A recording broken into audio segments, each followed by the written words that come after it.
ચલો તો જે છે આપણે છઠ્ઠું ચેપ્ટર જે હેલો આલ્કેન અને હેલો એરિન, બરાબર, એના એનસીઆરટી ના એક્ઝામ્પલરના જે છે આ પ્રશ્નો છે, બરાબર. અને એનસીઆરટી એક્ઝામ્પલર જે છે એ તમારા માટે આમ ઇમ્પોર્ટન્ટ બધી રીતે બોર્ડમાં તમારો જે સેક્શન છે પહેલો, એમાંથી જે છે ક્વેશ્ચન આવી શકે. બીજું કે ગુજસેટની અંદર જે એક્ઝામની પેટર્ન છે ને સમથિંગ ઘણી ખરી ગુજસેટની એક્ઝામના પ્રશ્નો પણ આ ટાઈપના ખરા, બરાબર. તો ચલો આપણે જે છે સોલ્વ કરીએ, બરાબર, જોતા જઈએ. પહેલો જે ક્વેશ્ચન છે, નીચેના આલ્કોહોલની હેલોજન એસિડ સાથે પ્રતિક્રિયાત્મકતાનો ક્રમ. કોની પ્રક્રિયા છે?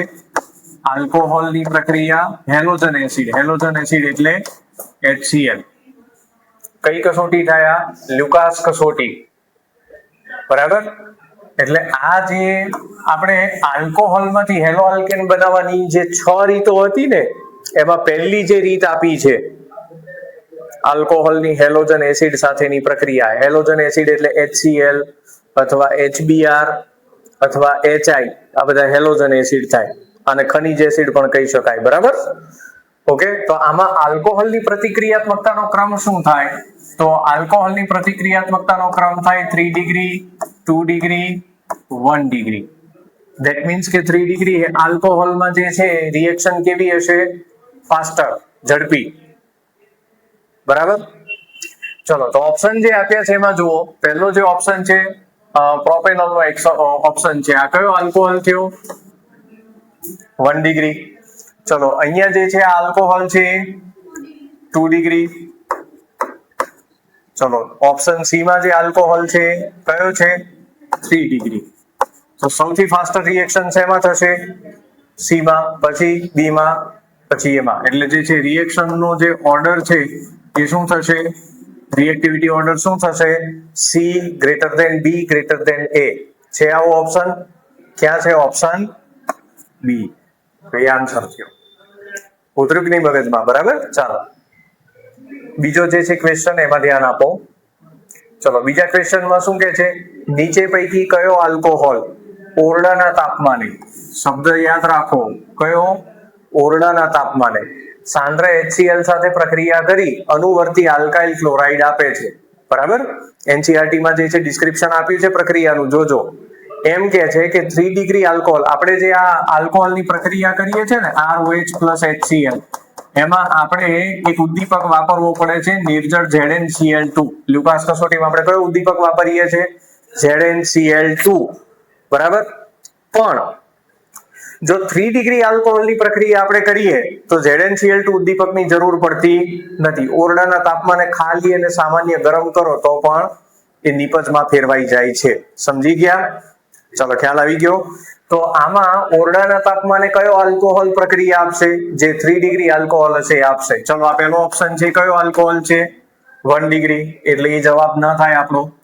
આ જે બીજો ઓપ્શન છે કયો આલ્કોહોલ છે? 2 ડિગ્રી, એ પણ આપણો આન્સર ના થાય. આ જે આલ્કોહોલ છે એ કયો થશે?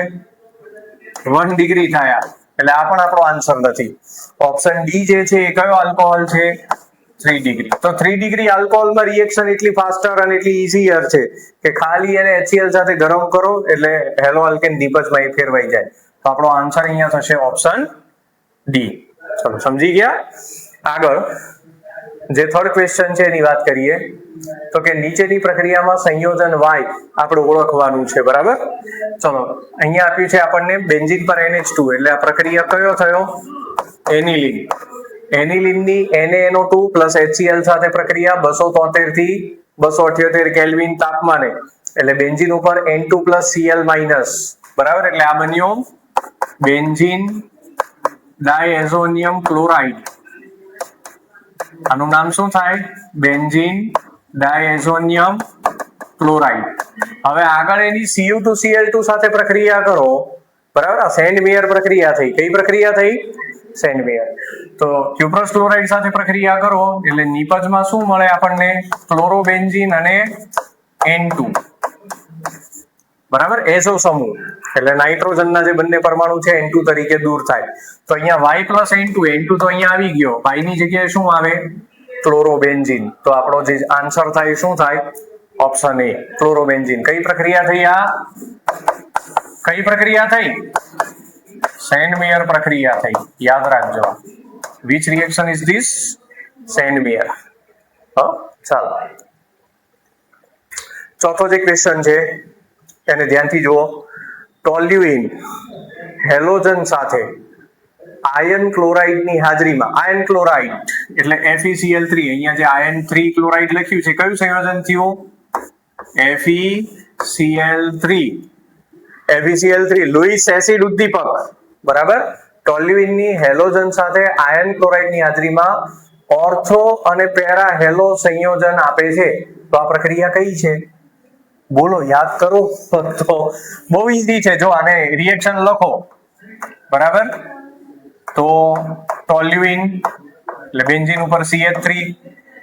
બરાબર. એની હેલોજન સાથે પ્રક્રિયા, હેલોજન એટલે આપણે લઈ લો Cl2 સાથે પ્રક્રિયા આપણે કરીએ. બરાબર.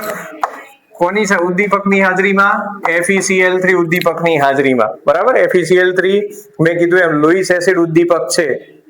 તો જસ્ટ રિમાઇન્ડ કરો કે આ કઈ પ્રક્રિયા થઈ? આ કઈ પ્રક્રિયા થઈ? આ હેલોજિનેશન પ્રક્રિયા થઈ. અને હેલોજિનેશન પ્રક્રિયા ઇન જનરલ કયા પ્રકારની પ્રક્રિયા કહેવાય? ઇલેક્ટ્રોન અનુરાગી વિસ્થાપન. આમાં જે ક્લોરીન પ્લસ જે ઇલેક્ટ્રોન અનુરાગી છે, Cl પ્લસ Cl માઇનસ, આ રીતે આપણે વિભાજન કરીએ. Cl પ્લસ વલયમાં ઓર્થો અને પેરા સ્થાને આપણે જોડીએ એટલે ઓર્થો પેરા નિપજ મળે. કયું મિકેનિઝમ થયું આ રિએક્શન નું? ઇલેક્ટ્રોન અનુરાગી વિસ્થાપન. તો આપણો જવાબ થશે બી, ઇલેક્ટ્રોન અનુરાગી વિસ્થાપન પ્રક્રિયા. Is that very clear? ચાલો આગળ. નીચે પૈકી કઈ પ્રક્રિયા, જે 5th ક્વેશ્ચન છે એની વાત કરું છું. નીચે પૈકી કઈ પ્રક્રિયા હેલોજન વિનિમય, વિનિમય ધેટ મીન્સ એક્સચેન્જ. વિનિમયનો મતલબ શું કરવાનો? વિનિમય એટલે આપણે ગુજરાતી, ઘણીવાર આપણે કેવું થાય ખબર છે? ઇંગ્લિશ શબ્દમાં જે છે ઝડપથી સમજી જઈએ. બરાબર.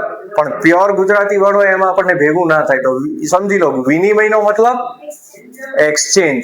તો હેલોજન એક્સચેન્જ રિએક્શન કઈ છે આમાં? તો આમાં દેખાઈ જ આવે છે RX. જો X એટલે કોઈ પણ હેલોજન, Cl, Br કે I તો નહીં હોય કેમ કે I અહીંયા છે એટલે ક્લોરીન કે બ્રોમિન અને આયોડીન, આ બેનું એકબીજા સાથે અહીંયા શું થયું? વિસ્થાપન. આ પ્રક્રિયા કઈ છે? નામ શું આ પ્રક્રિયાનું? તો યાદ કરો, આ કઈ પ્રક્રિયા છે ભાઈ? ફ્રિન્કલ-સ્ટેઇન પ્રક્રિયા છે. કઈ પ્રક્રિયા છે? ફ્રિન્કલ-સ્ટેઇન. અચ્છા, હેલોજન વિનિમયમાં બીજી પણ એક પ્રક્રિયા આવે છે. કઈ? શ્વાર્ટ્ઝ. અને એની માટે પ્રક્રિયા ખાલી HEF જ હોય કે બીજો હોઈ શકે? હોઈ શકે. કયો હોઈ શકે? CdF2 હોઈ શકે, HgF હોઈ શકે. બરાબર. તો ફ્લોરિન વાળા પ્રક્રિયા હોય તો એ શ્વાર્ટ્ઝ, અને આયોડીન NaI જે છે એ ફ્રિન્કલ-સ્ટેઇન. ઓકે, આ યાદ રાખજો. ચાલો, તો 5th ક્વેશ્ચન સોલ્વ. ચલો, છઠ્ઠો જે પ્રશ્ન છે, નીચેની પ્રક્રિયા માટે તમે કયો પ્રક્રિયક વાપરશો? ચલો, પહેલા તો પ્રક્રિયક કયો વાપરવો એની માટે જે છે અહીંયા પહેલા નક્કી કરો કે આ પ્રક્રિયક કયો છે. N-બ્યુટેન દેખાય છે આપણને. શું દેખાય છે? N-બ્યુટેન. અને આમાંથી નિપજ મળે છે ક્લોરોબ્યુટેન.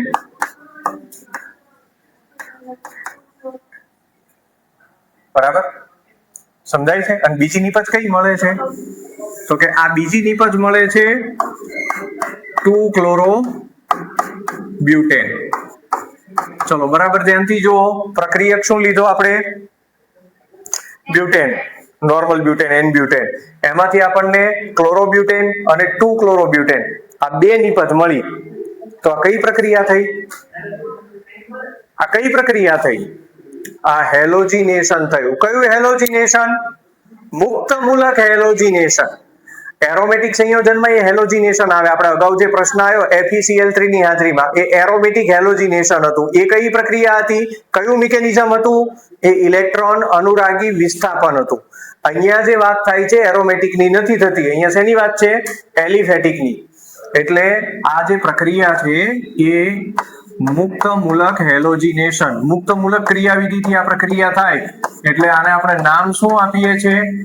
મુક્ત મૂલક હેલોજિનેશન. હવે મુક્ત મૂલક હેલોજિનેશન કરવા માટે કયો પ્રક્રિયક વાપરવો પડે? ડાયહેલોજન ઇન પ્રેઝન્સ ઓફ અલ્ટ્રાવાયોલેટ. બરાબર, એટલે Cl2/, યુવી પ્રકાશ એટલે અલ્ટ્રાવાયોલેટ પ્રકાશ, પારજાંબલી પ્રકાશ. ચલો સમજી ગયા, બરાબર. તો જે છે અહીંયા આપણો જે જવાબ આવશે એ Cl2/UV પ્રકાશ આવશે. ઓકે, ચાલો જોઈ લો એકવાર.